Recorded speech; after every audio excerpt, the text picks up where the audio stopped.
phone rang at exactly 2:14 a.m. Not Amaka's phone, not any phone she recognized. It was her boss's phone, the one she had stolen 5 hours earlier, lying silent on her living room table until now. The sound wasn't a normal ringtone. It was a whisper, a low, trembling voice that crawled through the room like cold wind. "Amaka, pick up." The lights flickered. Her heart pounded. She froze. The phone vibrated again, harder this time, shaking against the wooden table as if something inside was trying to escape. Another whisper, clearer, colder, almost human. "Amaka, we need to talk." The apartment felt suddenly small, suffocating. Her breath caught in her throat. She reached toward the phone hesitantly, and the moment her fingers hovered above it, it answered itself. On speaker. A deep, slow exhale filled the room. "You shouldn't have taken me." The voice was her boss's, but he wasn't awake. He wasn't even alive. Not anymore. And yet, the phone continued speaking. "Return me, before they return for you."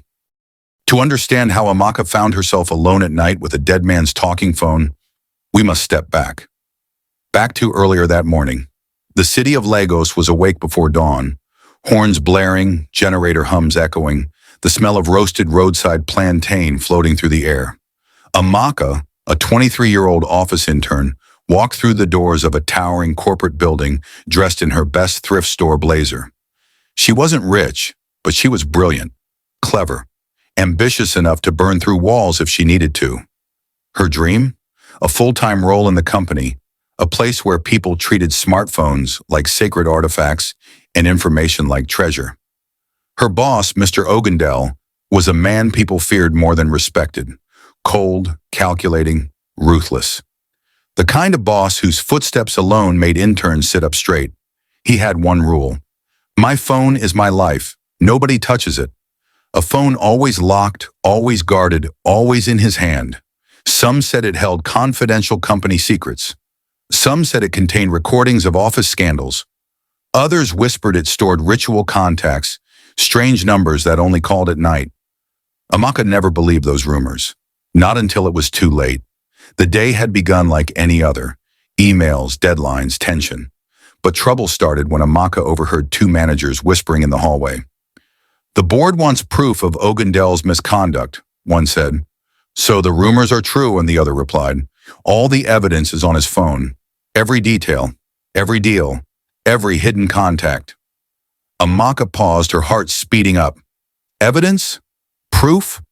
Secrets powerful enough to bring down a man feared by the entire building? Her mind raced.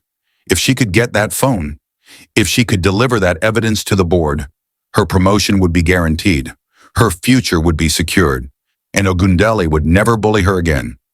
The temptation rooted itself deep inside her. Still, she told herself she wasn't a thief. She was just taking an opportunity.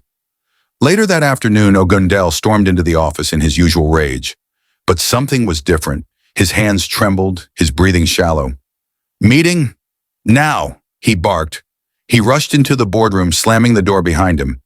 But in his distraction, he left something behind. His phone, on his desk, unlocked. The building hummed. The fluorescent lights buzzed. Even the air felt still. Amaka's feet moved before her brain could stop them. She walked in. She picked up the phone. She stared at the door, then at the screen glowing in her hand. 1 second, 2, 3. And then she slipped it into her bag. That was the moment everything changed. Amaka expected chaos when Ogundel returned. Panic, shouting, searches. But none of that happened. In fact, he never came back at all. An hour passed, then 2, then 3. Whispers filled the office. "Have you seen him?" "He just disappeared." His driver said he never came out of the meeting. "Did he faint? Is he missing?" Amaka said nothing, pretending to type on her computer while her heart hammered. Finally, HR made an announcement. "Mr. Ogundel left abruptly for a personal emergency. He will not return today." A lie. She knew it was a lie, but it made her escape easier. She left work early and rushed home, clutching her bag as if it held fire. Inside her room, she locked the door, shut the blinds, and finally pulled out the phone. Her pulse raced. The screen lit up. A notification popped up instantly. One new voice note, recorded 7 minutes ago. Her body went cold. 7 minutes ago? But Ogundel had disappeared hours earlier. Hands trembling, she tapped the file. Heavy breathing filled the room. A dragging sound. Footsteps on gravel. A faint, shaky whisper. Someone followed me. Whoever hears this, don't trust. Silence. A thud. Then nothing. Amaka's heart dropped. He's in danger, she whispered. Or worse. But before she could process it, the phone vibrated violently. Incoming call. Unknown. She stared at it. It rang, and rang, and rang, until suddenly, call missed. Then the message appeared. Why do you have his phone? Night came fast, swallowing the neighborhood in thick shadows. Amaka tried to sleep. She couldn't. Her mind kept replaying that voice note, those footsteps, that whisper. What followed was worse. At exactly midnight, the phone lit up again. Incoming call blocked. She refused to touch it. Then, click. The phone answered itself. A low chuckle crackled through the speaker. Amaka, you're very bold. She gasped and backed away. How do you know my name? The voice ignored her. Return the phone, before you open the wrong door. The call ended abruptly. Silence filled the room, heavy, suffocating. Then the phone turned on by itself and began opening apps. Files, contacts, folders, hidden deep in the system. Finally, a video opened, a recording from earlier that afternoon. Ogundel running down a stairwell, breathing hard, looking over his shoulder with terror in his eyes. Amaka covered her mouth. What is happening? The video ended with a final frame. Ogundele staring directly at the camera, as if he knew she would see it.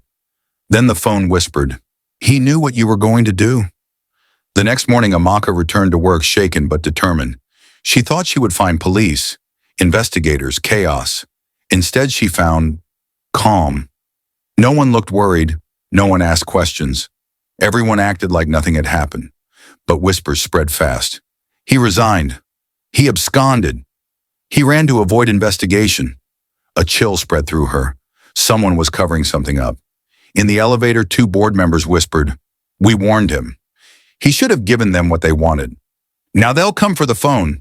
Amaka's blood ran cold. Them? Who were they? She needed to return the phone. But who would she give it to? As she stood frozen in the hallway, her bag vibrated with a new notification. We're already here. Her breath stopped. That night, Amaka's lights refused to turn on. Her power was gone, even though she knew she had paid for it. The room was dark, silent. Then the phone lit up. A map opened on the screen. A blinking red dot, a location, her office building, basement level, 1 a.m. Absolutely not, she whispered. The phone vibrated again. A new message appeared. If you want the truth, come. Her heart drummed. Fear warred with curiosity, yet something deeper, the need to survive whatever was hunting the phone, pushed her forward. By 12:50 a.m., she was in a taxi heading back to the office. The city felt different at night, empty, echoing, full of secrets. When she reached the building, the security guard was asleep in his chair, unmoving, too still, too quiet. Amaka swallowed hard and slipped past him. Down the stairs, into the basement. Every step echoed. The air grew colder. Her fingers trembled as she pulled out the phone. Now what? She whispered. The phone answered in a voice she had never heard before. Soft, female, calm. Put me on the table. She froze. Who are you? The one he was trying to protect you from. Amaka's breath hitched. I don't understand. The phone sighed almost sadly. Your boss wasn't a monster. He was trying to expose one. Lights flickered on. A figure stepped out of the shadows. Not a stranger, not a criminal, but the head of the company's board, Madame Kalajaya. Elegant, calm, smiling. In her hand was a second phone, identical to the one Amaka had stolen. So, she said softly, you finally brought it. Amaka's heart slammed against her ribs. You were the one threatening him. Madame Kalayaya chuckled. Threatening? No, my dear. Controlling. That is a better word. She stepped closer. You think that phone belongs to your boss?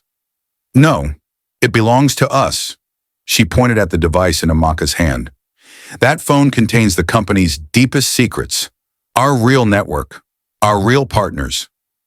Ogundel wanted to leak everything, to the press, to the police. He panicked. He ran. And, well, she shrugged. We caught up to him. Amaka trembled. What do you want with me? Kalajaye's smile softened. You returned the phone, so now you'll join us. Join you? Yes. People who discover the truth only have two choices. Join or disappear. Amaka stepped back. No, I want nothing to do with you. Kalajaya frowned. That's unfortunate. She raised her second phone. Then you'll meet the same fate as Ogunda. Before she could finish, Amaka's stolen phone began ringing. Loud, powerful, echoing off the basement walls. The screen lit up with a name that made Kalajaya freeze. A single word. Master. Her eyes widened. That's impossible, she whispered. Amaka stared at her. What is? Don't answer it, Kalajaya yelled. Too late. The phone answered itself. A deep, thunderous voice filled the basement. Kalajaya, you failed. The bored woman dropped her phone in terror. Please, I can explain. You hid the evidence. You silenced the witness. You betrayed the covenant. No, I swear. Your time is up. The lights exploded. Kalajaya screamed. When the sparks died, she was gone. Completely. Only her dropped phone remained, cracked on the floor. Amaka stared, trembling violently. What just happened? Her boss's phone answered softly. You saved yourself, and you saved the truth. The next morning, the police arrived at the office. A missing board member, a vanished boss, a confused company. They questioned everyone. But no one suspected Amaka. No one questioned the phone she held. The board was restructured. Investigations began. The truth slowly surfaced. Corporate corruption, secret deals, crimes buried under power. The phone had protected itself and her. Amaka never fully understood what kind of network or forces controlled that device. But she knew one thing. Greed had brought her to the edge of danger, and curiosity had nearly destroyed her. She could have died. She could have vanished, but she survived, and she learned. Don't forget to subscribe and share the lesson you learned in the comments. Greed may open the door, but it can never protect you from what comes through it.